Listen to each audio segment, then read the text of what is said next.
think that in many ways the idea of a code, and I don't know what number you arbitrarily use here, but where I work was code 99. The idea of a code is a very interesting concept, that a person is actually given a choice upon admission into a hospital whether he wants to have a code status or to have a non-code status. And I think a lot of that stems, the dynamic and the decision will often stem from the unpreparedness for death. And in many ways, I think that this culture is grossly underprepared for that final act that all of us will taste. The Quran literally says that every soul is tasting death, so that we are by our nature really death tasters. And this is unfortunately kind of, some people are still eating, so I hope I don't ruin your appetites. But and that's another interesting point is the way that we look at death. That it's an unpleasant topic that a lot of us don't like to speak about death. But I think there are very specific reasons, and I don't want to dwell on them for too long, of why this culture has become a death-denying culture. I don't think that that was always the case, but I also say that with an awareness that the fear of death is a universal fear. And certainly we have traces in all our historical traditions of this fear of death. In reality, it's actually a necessity to have some fear of death. If we did not have any fear of death, we would be literally in a very precarious situation.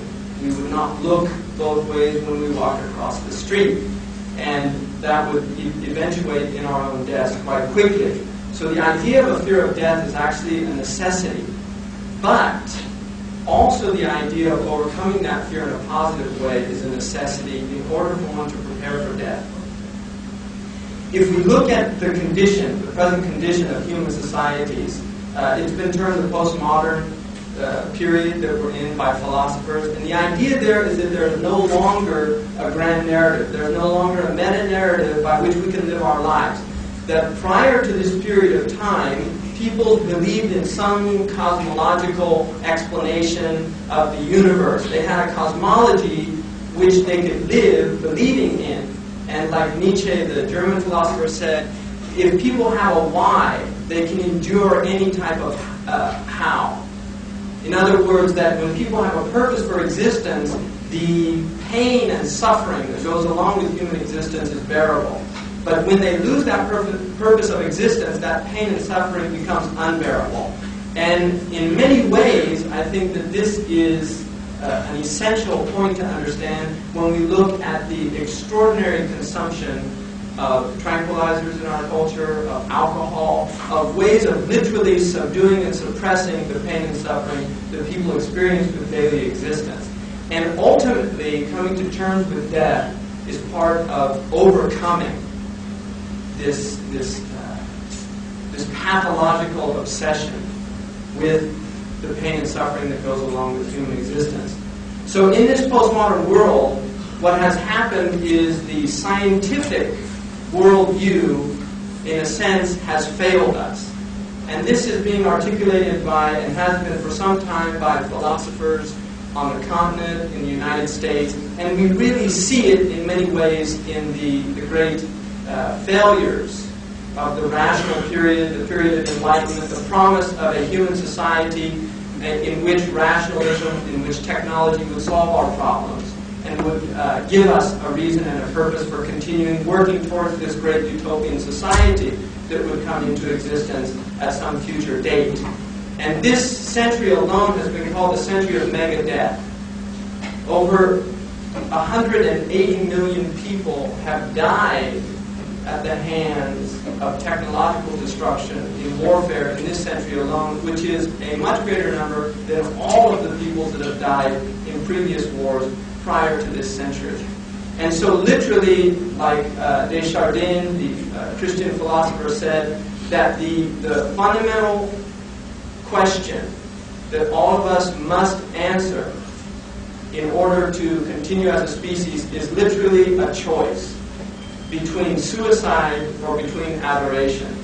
And what he meant by that is either we give up the the adoration which is inherent in the human nature to adore, or we literally commit suicide, either by technological means or by other means. One of the Archibald MacLeish said that the world ends when its metaphor has died. An age becomes an age, all else beside, when sensuous poets in their pride invent emblems for the soul's consent that speak the meanings men will never know, but man imagined images can show. It perishes when those images, though seen, no longer mean. And what he's saying here basically is that people have a purpose. He uses the idea of a poet giving meaning to a culture in metaphors, and I would say that we can extend that also to the religious phenomenon that has existed in the human species since recorded history, certainly, and by all intents and purposes prior to that. That people have sensed a meaning of life. And when those meanings literally disappear, when the metaphors are no longer applicable, then we enter into a crisis. And the crisis of our age has been termed nihilism, or nihilism, which is the idea that we are in a meaningless universe. George Bernard Shaw in 1921 wrote that the Darwinian process may be described as a chapter of accidents. There is a hideous fatalism about it. If it be a truth of science, in other words, if the idea that everything exists because of chance, without purpose, if this is a scientific fact, then the stars of heaven, the showers of dew, and winter and summer, the fire and heat, the mountains and hills, may no longer be called to exalt the Lord with us by praise. Their work is to modify all things by blindly starving and murdering everything that is not lucky enough to survive the universal struggle for hogwash. And again, what he is really saying there is that if it is meaningless, then ultimately this is survival of the fittest, that whoever wins, and ultimately what they win is meaningless also. The religious vision is extremely an incredible departure from this idea. And I know that many of the people here are scientists, are men of science, women of science, people that have studied the scientific worldview. And I don't know how many in the room are content with the scientific worldview as an ultimate answer. Because I think part of the problem with modern science is that it deals with the hows of existence, but it never deals with the whys. It tells us how things happen. It tells us how things come about, either through wonderful theories or through empirical observation of facts collated by scientists that are then placed into worldviews, scientific paradigms. And the paradigms will hold as long as the theory is not supplanted by another theory that better explains the facts. So all of us, as people that have either studied extensively or in a limited sense science, all of us, particularly in the West, have in some way placed an absoluteness in science, in modern science. In the same way that people prior to this civilization placed an absoluteness in theology, in the religious worldview. Now, for many people, the scientific worldview is, because of its obsession with how, and its really lack of emphasis of why, is really not a fulfilling worldview. It does not give us a sustenance whereby we can live our lives with a sense of meaning and purpose. Now, there are different ways of dealing with that fact, this emptiness or this vacuum that exists. I think one of the most common ways is literally choosing to die before our bodily death. And that is what's been termed a psychological death. I'd like to go to the first.